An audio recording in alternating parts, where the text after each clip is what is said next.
Ichigo awakens by Talaja, chapter 93, Night Quincy, with Uryu. The Quincy was not happy, not happy at all. How long has he been spent in Europe as a whole, traveling from one country to another, following lead after lead, only to be disappointed with information they already knew, intelligence that was not helpful at all, and no opponent that could give him a proper challenge. For all the hype of dragons in myths and legends, the ones he fought were disappointing. Then again, these were mostly the domesticated livestock and not beasts of legends. He was curious of a few names though. Ophis, Albion, and Drag were not names that he recognized in any legends. The only other thing that was going his way was his research into the dragons in Reverse London's care and how they could help back home. Unfortunately, spirit energy and whatever it was that resided with the members of Wing Mind, the name of Gotai's Western counterpart, was not as compatible as he'd like. He did find some dragons that could help with spiritual material. But not many, and resources were precious for him.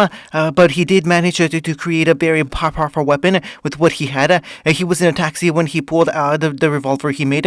It was fashioned from material he got from Haberback's mineral dragons, thus rendering it invincible to anyone not spiritually aware or not touched by dragons. The gun itself was gleaming silver with a mid-length barrel and a rather hefty chamber, each one holding a Snyder bullet. He was still shocked that he managed to make any of it, but it was still a prototype and in need of real world combat testing. Maybe Reverse London would send a team of conservation rangers and dragons to Japan and to society to see if he could bring about a positive change. He was brought out of his thoughts when he suddenly sensed a strong presence in the city. The taxi finally reached London. Stopped the car. The Quincy suddenly ordered making the driver stop. Here's 50 pounds. Keep the change. He quickly ran into an alleyway, getting out of the public sight, and used the Hirenkiyaku to make his way to where he felt the presence. While moving at high speeds, he tried to fine tune his senses, finding the strongest presence somewhere in the sewer near the Thames, and the stronger concentration over at Camden. Deciding to err on caution, he headed for Camden and found 5 cloaked figures surrounding a young girl. Come on, just grab her and we can be done with this. One of the figures said, sounding agitated and scared. The sooner we get her back to him, the more likely we can avoid that. They moved in one. The young blonde girl who held a look of defiance in her eyes, despite the numbers against her. Uryu felt one of the Selish sniders on his hip before dropping down between the girl and the group. Is that the traitor? He heard them yell in anger. Damn the rack, Uryu growled as the figures removed their cloaks, revealing themselves as soldats. The Quincy member of the Soul Reaper tried for the longest time he could to avoid killing his own people because he kept telling himself that he could and would eventually bring honor back to the Quincy if it ever even existed under your walk. That is, but this turning their arms on a young defenseless girl, and that was too much. So much for him to tolerate, and he cut them down faster than they could even react. Are you alright? Uryu asked the young girl, his kind smile blocking the view of the 5 soldiers falling to the ground dead. I'm fine, sir, she said, nodding her head. She was a cute blonde girl in a white dress with a black bow and black stockings. I'm grateful for your rescue, and it shows I am lacking in my skills as a knight. Uryu chuckled, finding the sense of innocence in the girl to be adorable. He also kept focusing on being behind the being behind him, because even though he cut and pierced a vital point on each one, the life force is held strong. By my honor, as Ortilia Pentadragon of the esteemed line of King Arthur, I simply must invite you to my home to repay my debt, she declared, surprising the Quincy. The Arthur Pendragon, he thought in amusement, the knight, the king of the knights of the Round Table, and king of Camelot. Dozens of thoughts flooded his mind in that instant. Various possibilities on the who and the why. Did the Van der Eyck know she was related to King Arthur? What were the odds of actually meeting a member of the illustrious line? What importance does this information have? The best chance of getting his answers would likely come from meeting with the girl's family. I'm grateful for the offer and would love to come. Just wait a moment. He said as he felt Reishi spiking behind him, he quickly grabbed Artoria and flashed out the alleyway by jumping above the buildings, looking down to see what could only be described as demonic starfish. But what are those things? Artoria shrieked, surprising Uryu by her ability to see the spirit side of things. That or whatever happened to those Quincy was still in the physical plane, and that's far more concerning him. They're dead, Uryu calmly said, activating his Voltstig and shooting a storm of feathers down on the monstrosities before firing a Celis Snyder down as well. The silver hilt of the weapon froze in mid-air while a barrier of a highly dense reishi formed around all the monsters. Gildstrank, like he said, dropping a reishi-filled ginto on the Celis Snyder. The barrier shrank, crushing the demonic starfish before Uryu dropped back down to it and used the Rajostengai to throw it skyward to explode harmlessly. No doubt it would surprise the people of London and likely alert the senator or whoever those soldiers answer to. But it was the least likely to. But it was the least likely to have collateral damage if he kept control. Is it over? Really over? Artoria asked, holding on to Uryu's sleeve with the Quincy, while the Quincy glared at the dissipating smoke. For now, yes, he told her as she began to hold him to lead him to her home. Time skip.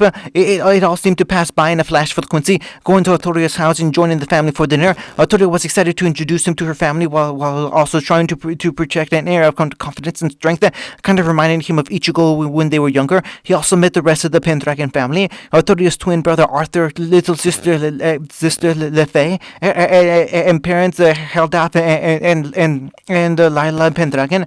Young Arthur had glasses, wore a business suit on his small frame, and had shoulder-length blonde hair, and being more calm and focused than his twin, reminding Uryu of himself. Lefay was even smaller, being the youngest child, with shoulder-length blonde curls and dressed in a more witchy aesthetic. Thank you for delivering my child back home safely, Helda said, while bearing a regal appearance befitting a king. A deep voice like a lion's roar, a harder shade of blonde with a full beard, and a well-kept but fierce look to him. Please join my family for dinner, the man offered with a smile. It's been ages since we had any surprised guests, Lila said with a smile. She had long platinum blonde hair, wore a red dress with the red and golden headpiece to hold her long flowing hair. I'm tempted to cook the dessert in celebration. How about chiffon cake? Both Pendragon daughters seemed excited by the news. But first, we must make sure to wash up. Tolia Lefay will go first. The matriarch took her daughters and went to the washroom. Been a while since she made a chiffon cake. Hilda mused with a smile. And I have another reason to thank you, Sir Ishida. Dinner went by quickly. Calm about with a sense of guarded concern, with both parents keeping an eye on Artoria, as if the moment they took their eyes off her, she'll disappear. Much like all the food she was eating, that little girl probably ate enough for half the people at the table. Afterwards, Uryu had received a call from Wingbine's Saber Squad. That said, another Quincy was found, defeated, turned into a demonic starfish, defeated again, and was being kept in stasis for him to join in researching later. Good. Make sure that thing at least stays in one piece. Uryu said as he was finishing the call. I'm not good enough to get anything helpful from contaminated ooze. The call ended as the Quincy looked for Heldafa to announce his goodbyes, as was only decent to do. He searched around the large mansion, heavily decorated in Arthurian lore, before finding the man on a balcony. You're a bit of an enigma to me, Sir Ishida, he said before the Quincy had a chance to say anything. Continue to watch over his family as they played together. Arthur was protecting Queen and Princess from a vicious and adorable saber line. You're not an exorcist or priest I've ever seen. You don't seem like any angel, which leaves heroic lineage either a direct descendant like my family, or inheriting the spirit and abilities of a hero in question. He faced Uryu, who was confused but quickly controlled himself to gather as much information as possible. Did you think they were named by chance? Hildef asked before pointing to the twins. My son inherited the king's skill, my daughter's ambition. My other daughter takes after Morgan Le Fay in terms of magical talent. He pointed to you. But which are you? Are you the legacy of Shiro Amakusa, attempting to bring Christianity to Japan again? I'm not sure, Uri answered, evading the question, but I doubt that it matters. So what does matter is stopping the people that tried to take away our Toria. Hildef shifted in place, focusing on the new task instead of the question of what is Uryu. I've only been delaying for now, and won't stop until they've only been delaying for now, and won't stop until they have our Toria. Time skip. Uryu was not happy, which was starting to seem like the theme of the month. He explained the bare minimum to Hildef and secured the man's help with hunting and slaying the Vandaraka, and then sent a call to his friends about the heroic legacies. Orihime confirmed the story of those heroes, revealing her meeting with Gina and the lieutenant surmising that the girl was indeed a Joan of Arc reborn. After that, Uryu was now hunting for his target in earnest. Target that has clearly had time to skirt around discovery and lay plenty of traps to stronger monsters that seemed to be a favorite of the Twisted Freak, and had thus far evaded capture. The Quincy finally had enough when he and Hildef raided another hideout, finding it riddled with corpses of missing persons from all over the United Kingdom and monstrosities that this person was so fond of. So he burned it all, set fire to everything, and wrote a message for his target as clear as day. Meet me on the Thames, which brings them to now. Uryu was standing in the middle of the river, the entire city deserted with efforts from reverse London and the Pendragons, and thus removing any possibilities of innocent bystanders getting caught up in the coming battle. He had his purification cross and Zelish Sniders, his Ginto and his new revolver holding his Snider rounds, while the witches and wizards of Wingby and Saber the unit had the dragon seeds and new modified pistols meant to damage whatever this Quincy's monsters were. And any moment now, if his target were to challenge, then the battle would begin. He closed his eyes and took a deep breath, sensing a new presence in front of him. So, do I get to have the courtesy of your identity?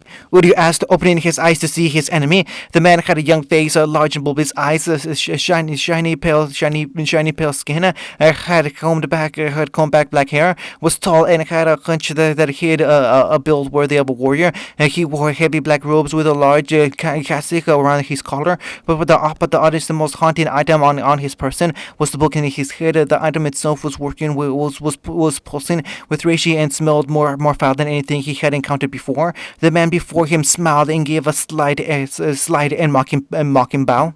I would go by Bluebird, but I don't think I've done enough to live up to the legacy of my forebearer. So for now, call me Sternritter M, the monster. He told Uryu as he bore his gaze into the teen, and you would be the traitor Uryu Ishida.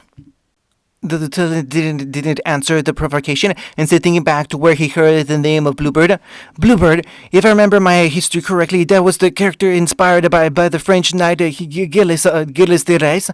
He said as years of studying and schooling replayed in his mind. Yes, my forebearer was the very knight you speak of, the Sternritter said, smiling all the while. A man that worshipped the holy maiden knight Joan d'Arc and went mad after her execution. His smile turned melancholic as he mentioned it, and those of us that bear his legacy bear the deception of Joan, are desperately looking for her in this vast world. Easy to atone for past sins, because we're cursed by this desire to find her, because that night I held such strong feelings for her. I don't entirely know, but I still wish to find her, and someone is getting in my way, he said with a sudden twisted smile to Uryu. And you think she's in London? The Quincy asked, resolving in not bringing up what Uryu told him. What's the plan from there? You've already sold yourself away, and I doubt Yubaku would allow you to have another master. I can't speak for the others, but I certainly desire our maiden. Bluebird answered. I want to find her and keep her to myself, protected and away from all that would take her from me. And if she becomes ripened fruit, I'll pluck her for myself. You intend to rape Joan of Arc? Urdu asked, disgusted by the thought. I truly enjoy the atrocities committed by Achilles, and how better to succeed the man. The Sternator asked as shadows beneath them moved, united by Urdu. I care not for restoring his so-called good name. I want to murder and defile as I desire, daring God to strike me down, he said while throwing his arms to the heavens, Urdu reaching for the gun on his side. I'm not God, he said, activating his bow and wrapping his hand around the butt of his revolver. But I'll be his divine sword. He growled with every intent of killing the Quincy in front of him. When he finally sensed something in the water, as tentacles burst forth from the dark waters below, Urdu flew himself to safety and watched in horror at the abomination that was coming forth. The flesh of the beast was the darkest shade of purple, that it was almost black with sickly green lumps all over its endless tentacles, dozens of which were wrapping around the Sternator. Uryoshida! He called out as something like a giant maw surfaced and slowly swallowed the madman. I'm pleased to have met you. If I bring His Majesty your head, he'd grant me a whole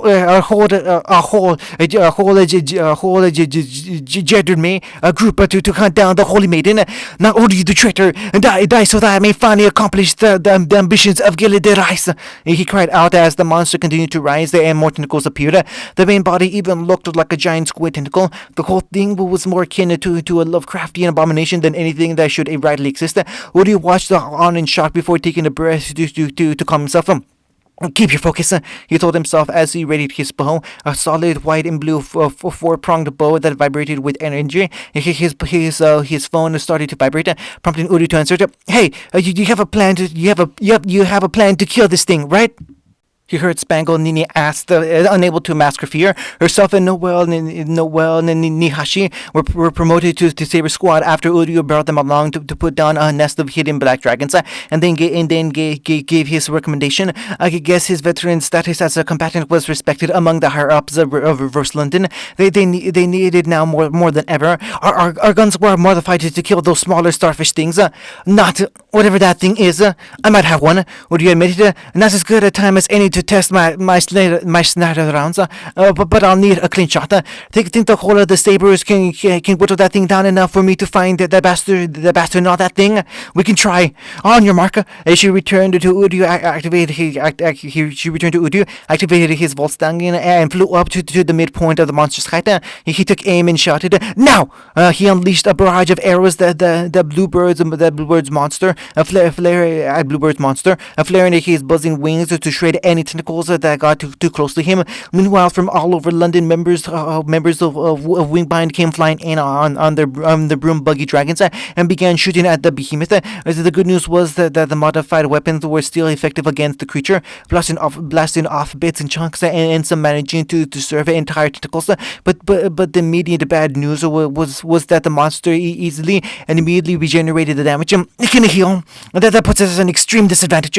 What you thought as he flew about, dodging the tentacles and still shooting arrows at the monster. He could sense the massive concentration of reishi, but there was so much of it that he couldn't even pinpoint where in the monster was Gillis. Now, no, help! He heard some of the sabers cry out as they were caught and pulled towards the nightmare creature. Some got freed by other witches and witches, so others were devoured in the massive flesh, which soon grew eyes all over its form and seemed to start moving faster. We're barely making a dent. What you thought as the monster continued to regenerate from the attack, and with it healing, I'm starting to doubt we can beat it. He felt the creep of despair climbing up his spine before shaking his head. No, Father and Uncle Ishin made sure to your determination to our skull, precisely for this kind of conflict. Nothing is unkillable. Everything has a weakness. He remembered as he tried to focus his senses, scanning and pinpointing where in the monster's body the Sternator might be, or the very least the book of power in it. Once again, all he got was the fire of the enemy spirit energy around the massive head. Even when he focused and refined that focus, wait. He saw something. It was small, but it was definitely near the center. I really hope this works, he whispered, getting an idea, and flashing above the monstrosity. He pulled out the revolver and took aim. Hundreds of tentacles swarmed up to devour him. Time slowed to a crawl the moment he fired his shot. The first true test of the snout around. The bullets of form was taken from the RIP bullet they developed in the United States. Held in a Kinto shell that had enough acceleration in it to send the bullets for miles with enough penetrative power to go through even the strongest Hyodo and Blutum. The special factor of the bullet is that each fragment could generate a celestinator blade and was connected by soul silver and nano thread. Some of the last that he had on hand when we come in here, which will cause the fragments to activate it and turn it into a whirlwind of blades, carving their way through the target. The bullet drilled into the monster's flesh and turned it with ease, and soon erupted into a spiral of destruction. An explosion of gore followed as the bullets tore the monster to shreds. The only indicator that his shot was successful was the pain cry of the Stonator. Years of dedication, archery, and marksmanship training gave him all the information for his next shot. As he flashed in front of the head and fired another shot, they gave him wound from the shot, revealing Ray's legacy with several horizontal gazes going through head to toe. The shot now destroyed his book and took his left arm as well. The monster now collapsed and melted into a shower of blood with the catalyst gone. Uryu lowered himself down and caught the Stonator, bringing them to shore for a more thorough interrogation. "Wake up!" Uryu growled, slapping the Quincy really hard to make a focus. "You're the legacy of Gila de Reis. Your line has been searching for Joan the Arc for generations. I've met the Pendragon family descendant for King Arthur himself. Now tell me, what other legacies are there, and which ones are already part of the Vandarak?" The lieutenant demanded before a tentacle suddenly wrapped around his neck. "You think that everything you've done, that I would answer you?" Gillis roared, revealing the tentacle that was tinted around Uryu's throat, was connected to what was his left arm. "Traitor Ishi, the Quincy that turned his back on his own family. My desire was to find the Holy Virgin. You denied me that, so I'll take your." He stopped as his tentacle was chopped off and was suddenly electrocuted. "I'll be taking this." You heard someone say, and his neck was released, and Gillis collapsed from the sudden jolt of electricity surging through his body. The person was a blonde woman with a single long braided ponytail and dressed like a business secretary with a hefty suitcase. She effortlessly handled Ray's body as she proceeded to stuff him into the suitcase. "Nemu, is that you?" Uryu asked, prompting the woman to look at Uryu and slowly shift into the familiar form that Uryu was used to seeing him. "Nugi guy?" "Yes, experimental and the only one of its kind," she admitted as she returned to the blonde and flat secretary. "Her research in Giga has accelerated greatly, despite a complete hiccup along the way. Anyway, I have a mission here. Need to recover all samples and research you've completed." She then looked to the now bloodied Thames River. "Maybe I can help with the cleanup." Illustrated guide to Soul Reapers. A slight hiccups. Uryu and Maruri just stared at the girl that was looking back at them, wrapped in bandages from head to toe and revealing her long rose-colored hair that contained over her heterochromic gold and silver eyes, with an odd energy conductor sticking out the sides of her head, with a large horn in the middle of her forehead. The three sat there in silence while Nozomi brutally beat the crap out of the person responsible for her latest headache. "Does this mean that the recycle program works?" Urahara asked, ignoring Nozomi's ranting. "Never interfere with my subjects again. She was in a volatile position, and you decided to make her a love doll. You sicko!"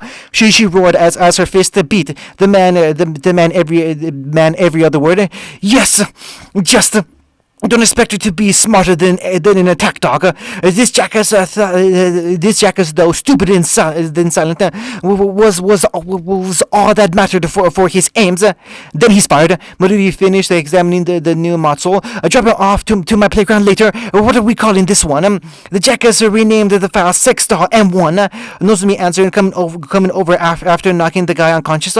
Or we could go with Frankenstein, since she was pieced together with recycled body parts. There was a long pause before they agreed on Frankenstein. End on chapter 93.